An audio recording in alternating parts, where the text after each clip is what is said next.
much calmer now. I'm going to read from this book.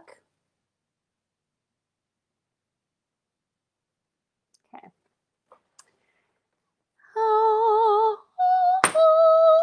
Hopefully you can hear me because I was having problems with my headphones last time I read this chapter, and so now I'm reading it again.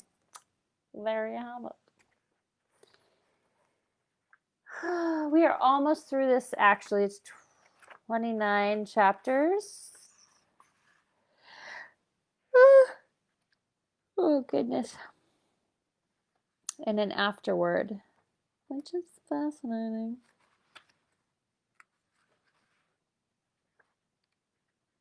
Yeah, I think that's it. The last couple chapters are kind of potent, you guys, in terms of like what's going on. What's up? Chapter 26, Psi War. According to Andrija Poharic, a secret Navy project researching psychic powers was begun in 1948, called Project Penguin. The project was headed by Rexford Daniels. Another participant was Army Colonel Jack Cooney, the head of the medical branch of the Armed Forces Special Weapons Project. The well-known psychic Peter Hurkos was among those tested during the course of the Navy program. Possibly as a byproduct of this research, in 1952, Puharich presented a research paper to the Pentagon titled On the Possible Usefulness of Extrasensory Perception in Psychological Warfare. And, well in advance of the more touted Soviet research on such matters, lectured the Army, Air Force, and Navy on the possibility of using extrasensory powers for mind war. Mind war. Remember that word. Communist state authorities, the military, and the KGB were engaged in a research program to use ESP in mass mind control as early as the 1960s. Dr. Milan Rizal said, "Some years ago, a project was begun in the USSR to apply telepathy to indoctrinate and re-educate antisocial elements. It was hoped that suggestion at a distance could induce individuals, without their being aware of it, to adopt the officially desired political and social attitudes." In 1961, according to an in-house report of the CIA, the chief of CIA's Office of Technical Service, then the Technical Services Division, became interested in the claims of some researchers that ESP was a reality. Technical project officers soon contacted Stephen I. Abrams, the director of Parapsychological Laboratory, Oxford University, England. Under the auspices of Project MKUltra, Abrams prepared a review article who claimed ESP was demonstrated but not understood or controllable. The report was read with interest but produced no further action for another decade. In 1974, Robert Monroe founded the Monroe Institute, sited near Charlottesville, Virginia, to research remote viewing. Among prominent persons associated with remote viewing who have trained at Monroe, almost all whom have been launched into a degree of prominence by the Art Bell radio show are Courtney Brown, John Alexander, Albert Stubblebine, and Joseph McMoneagle. Monroe, aside from being the author of a number of books about his out-of-body jaunts, was former vice president of the Mutual Broadcasting System. Journalist Carl Bernstein has indicated that MBS provided cover for CIA agents.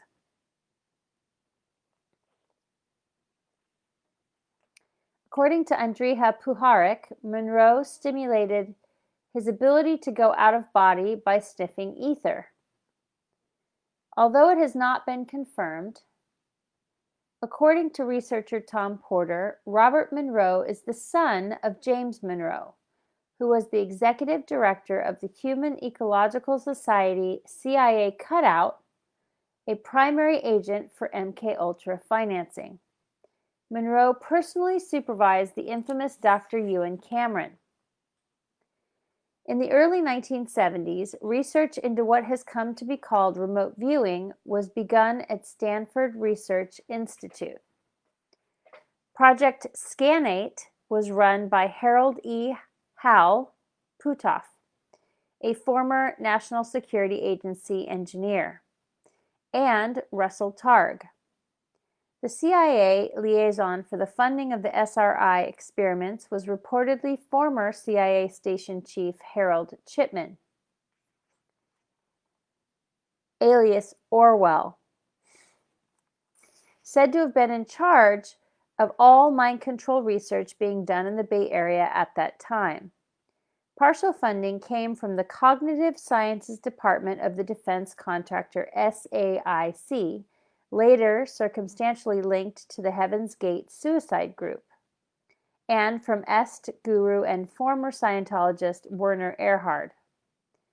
Using test subjects Ingo Swann, Pat Price, and others, the purpose of Project Scanate was to determine the ability of subjects to travel out of their bodies and to identify distant locations, in particularly the locations and particulars of foreign military targets. The main participants in Project Scanate, both scientists and psychics, were members of L. Ron Hubbard's Church of Scientology. Some of the funding for SRI remote viewing is also reported to have come from an unnamed Scientologist. Harold Puthoff was an operating Thetan Class 3 in the lingo of the group, while Ingo Swann was classified in the church hierarchy as an OT Class 7, at the time the highest level of attainment available in the church. According to church literature, in this spiritual state, it is possible for the Thetan, Scientologies for spirit, to possess complete spiritual ability, freedom, independence, and serenity, to be freed from the endless cycle of birth and death, and to have full awareness and ability independent of the body. Pat Price, who was also ranked as an OT, and Swann has said that 14 Scientologists ranked clear, a Scientology level below OT, also participated. Since then, Swann is reported to have become disenchanted with Hubbard's church, and is known to have participated in an offshoot group called Avatar. It is not surprising to note a Scientology connection in remote viewing experiments.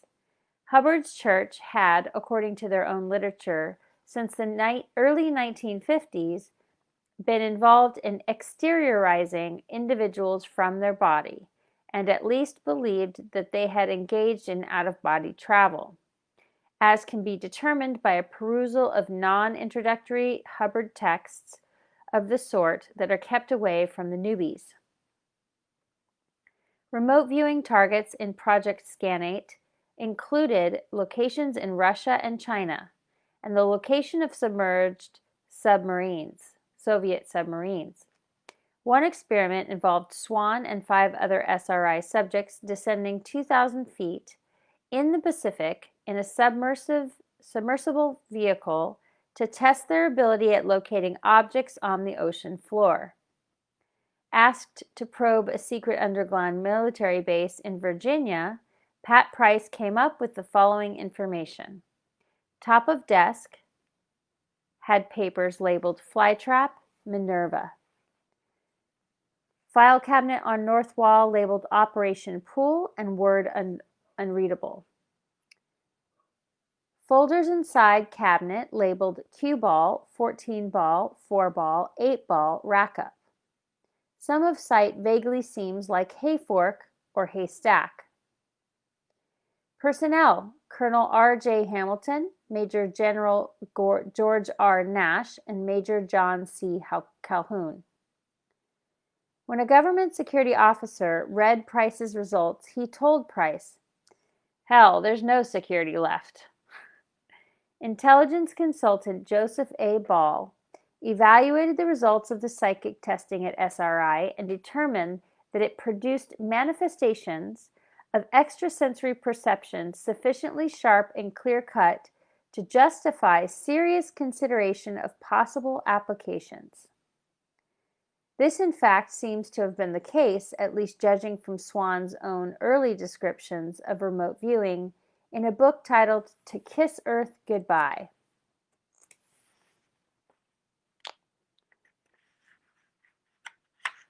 After Targ's participation in Scan8, he went on to direct the Human Freedom Center in Berkeley, California.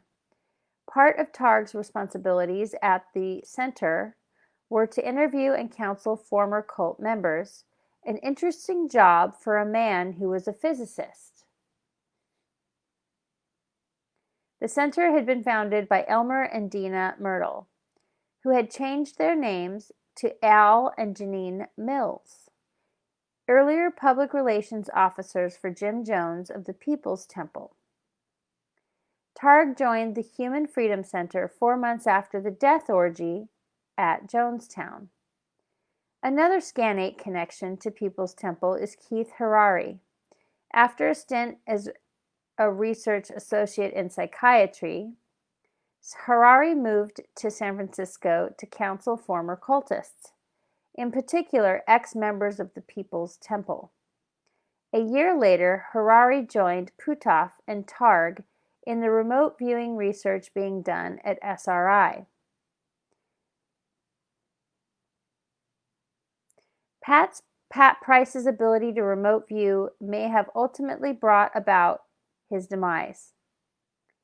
After a meeting with agents of the Office of Naval Intelligence and NSA in July of 1975, Price flew to Salt Lake City for a short 3-hour visit with his son. From there, he flew to Las Vegas, where he was met by his friends Frank and Sherry at the airport. Suggesting that he might have believed he was in danger, Price had earlier told his friends that if anything happened to him, that information on the SRI experiments should be given to Hal Puthoff. While registering at the Stardust Hotel, a man bumped into Price. Price soon began to feel lousy and retired early.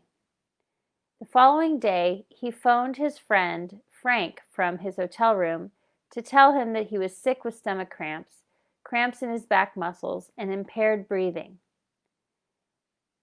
Frank visited Price, who soon seemed to feel better. Frank left, but when he returned later that night, Price was sitting rigidly, staring into space. Price was calm, but his face was deeply flushed. "I think I will be all right now," he told his friend. But then Price's body arched so that only his head and heels were touching the bed. Frank heard what he thought was a death rattle. Frank attempted CPR and called a doctor, but Price died before the doctor arrived.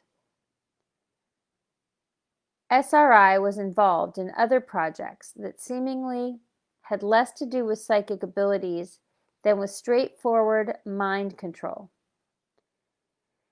In 1975, the scientific assistant to the Secretary of the Navy, Dr. Sam Kozlov, was reviewing SRI research projects when he noted a section of SRI work titled ELF and Mind Control, the ELF referring to extremely low frequency, electromagnetics. Kozlov was upset by this frank admission of mind control research and ordered Navy investigations done by SRI to stop. According to various reports, the experimentation continued to roll on. After the apparent success of the SRI experiments, funding was increased into remote viewing research. Gondola Wish was an early remote viewing project began begun in 1977 and run by Lieutenant Skip Atwater of the Army Systems Exploitation Department, SED. Atwater gained approval to gather a small group of psychics for obtaining remote viewing intelligence. After consultation with SRI, Atwater recruited persons from the Army, Navy, and the private sector. Gondola Wish did not last long, but promising recruits were passed on to SRI for evaluation. After Atwater left the Army in 1987, he became director of research at the Monroe Institute. At Fort Meade, the home of the National Security Agency, NSA, Project Grill Flame ran from 1978 to 1983, operated by Major General Edmund Thompson, with oversight done by the Defense Intelligence Agency. The project was managed by former nuclear physicist Jack Verona, the head of the DIA's Scientific and Technical Intelligence Directorate. Verona also ran Project Sleeping Beauty, dealing with the offensive use of microwave weapons.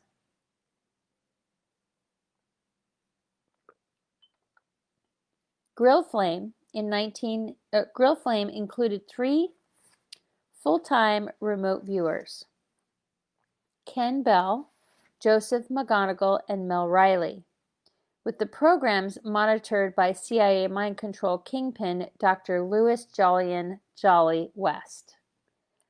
The remote viewing research program at SRI was merged with Grill Flame in 1979. When Thompson left Grill Flame in 1981, it was taken over by the U.S. Army Intelligence and Security Command, INSCOM. In 1983, Grill Flame became Center Lane, a designation that would last until 1985. The project was supervised by the head of INSCOM, General Albert Stubblebine, who is married to psychiatrist and ufologist Rima Labau. Additional remote viewers were recruited to the program, including Captain Ed Dames, Captain Bill Ray, Captain Paul Smith, and Charlene Kavanaugh, a civilian analyst employed by INSCOM. These individuals were trained at the Monroe Institute and had personal training with Ingo Swann. Stubblebine resigned from Grill Flame in 1984 to be replaced by Major General Harry Soyster. Stubblebine later became chairman of the civilian remote viewing company SciTech, founded by Ed Dames.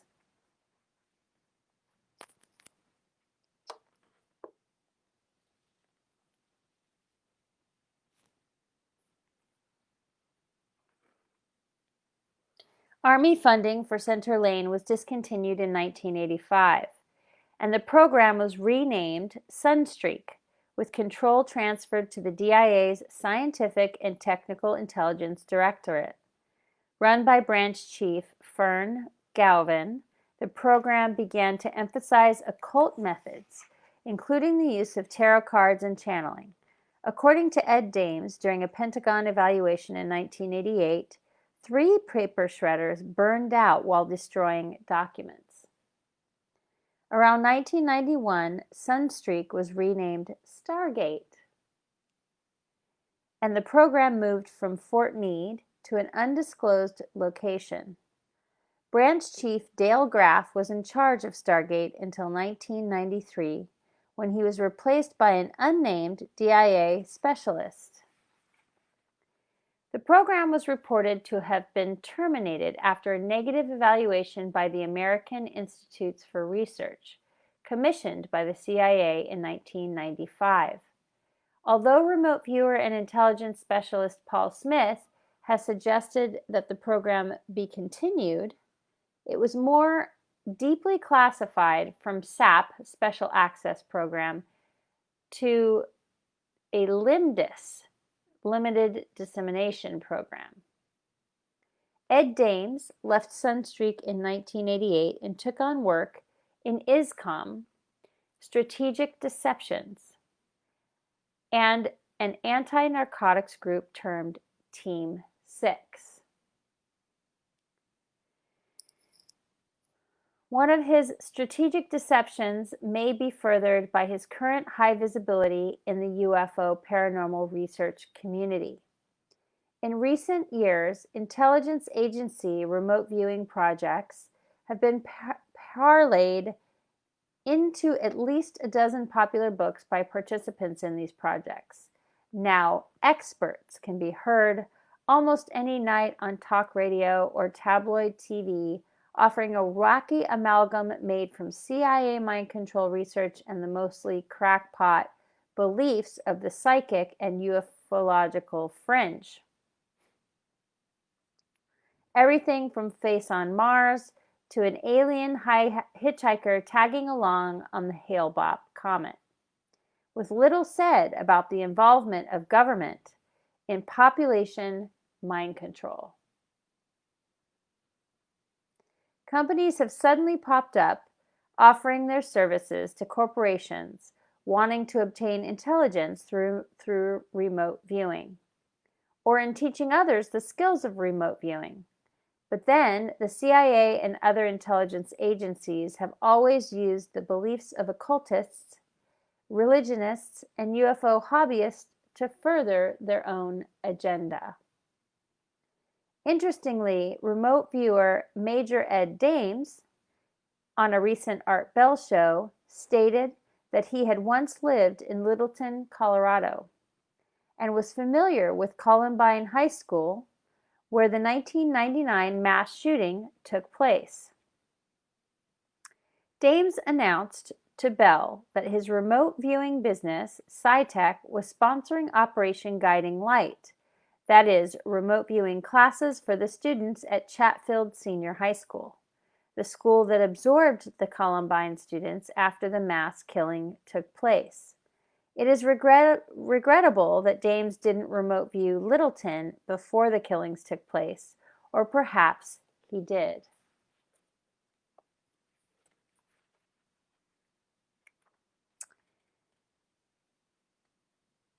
So,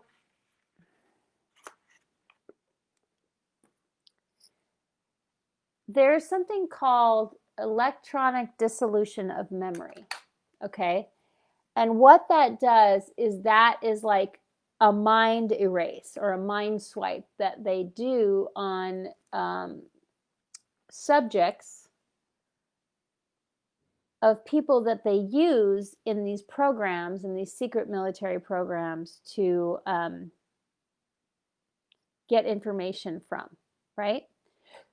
Excuse me. So there were children that were utilized in all of these programs. That wasn't even mentioned in there. But a lot of children went through psychic training to become either a psychic killer or a psychic remote viewer or both, to be able to assist in warfare with other countries and off-planet situations, right? The secret space program is just a fraction and a portion of that. There were also hybrid breeding programs with children, where children were either age regressed backwards or age regressed forwards and coupled with other children to produce a fetus, to produce a child, essentially. And then at a certain point, they would remove that child from the womb of the child to then have them in a fluid, in like a containment fluid, to grow the rest of the way, similar to a womb. So there are baby manufacturing facilities that grow babies, clones. And these clones were used as workers and as, factory workers, essentially to manufacture more or whatever. They were used in many ways, or they were used for sacrifice, okay? So all this has been going on underneath our noses the entire time, underground. In the past year, in the past solid year, there's been legions of military fighting underground against the deep state and the cabal and other energies, entities, interdimensional beings, or physical beings that occupy those underground military bases. And they've been blowing up the military bases and destroying them so that they can never be used again. This is important because the level that it has gotten to and the level that it is operating on is so profoundly evil that it's unfathomable for a normal human being to imagine what has been taking place underneath our feet. While the rest of us on the surface are just living our lives trying to survive, and all the taxes that we've been paying go directly to these programs through the cabal. And they have quadrillions and quadrillions of money available to them. And then they just keep printing money. So it's important to understand that as people, our energy has been being consistently harvested to provide for their clandestine opportunities, right? And all types of human beings have been trafficked, heavily trafficked, and have zero recollection of what has happened to them. And at the same time, they have all of these skills, all of these profound skills of psychic abilities, or, you know, they're trained as warriors, as super soldiers, and they don't have any memory of it, but they have flashes maybe, but they don't have any cognizant awareness of what they've been through. And some of them have done like 3 tours off planet of 20 years each, which is like 60 years. And then been age regressed back to their original age when they left and put back into their life. This is real. And it's really difficult for people to wrap their head around some of that.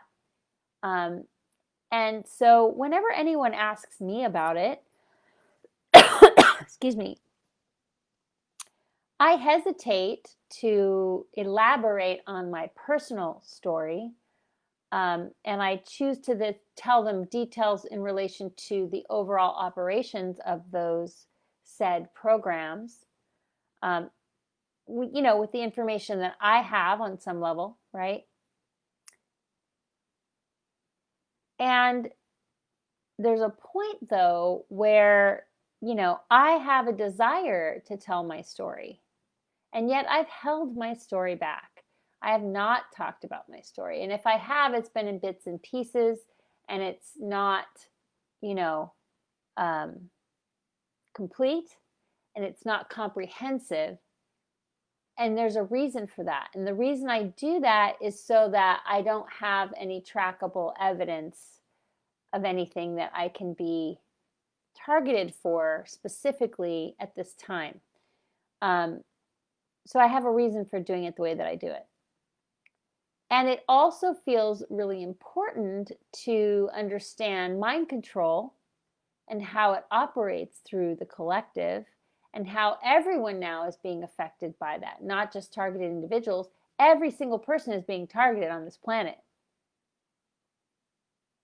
Everybody's being watched. And now we have tons of satellites in the air.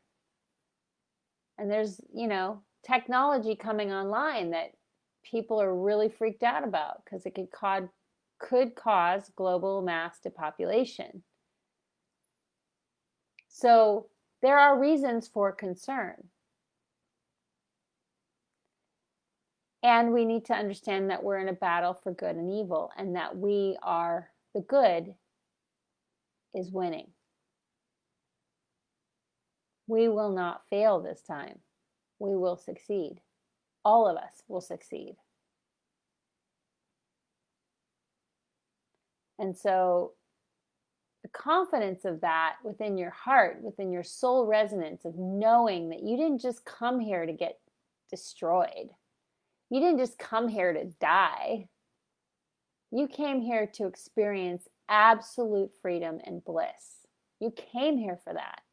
You, at the beginning, when you came into this particular body in this incarnation, you had a plan in place.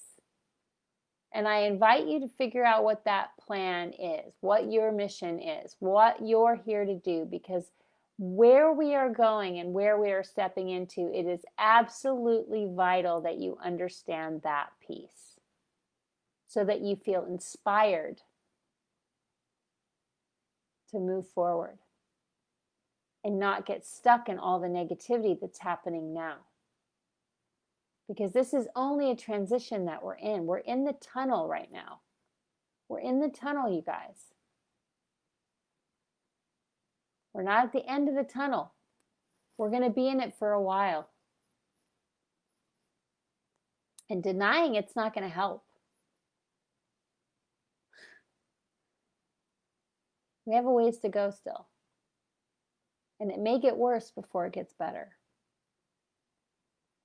So breathing and taking care of yourself, immaculate self-care, knowing and listening to what your needs are, showing up for yourself, however it is that you need to show up for yourself, despite your anger, despite your triggers, despite your emotions, loving yourself through this is what's going to help you get through it. Nothing else will work. You have to love yourself through this. For real. And I love you. So there's that, you know. I'll catch you later.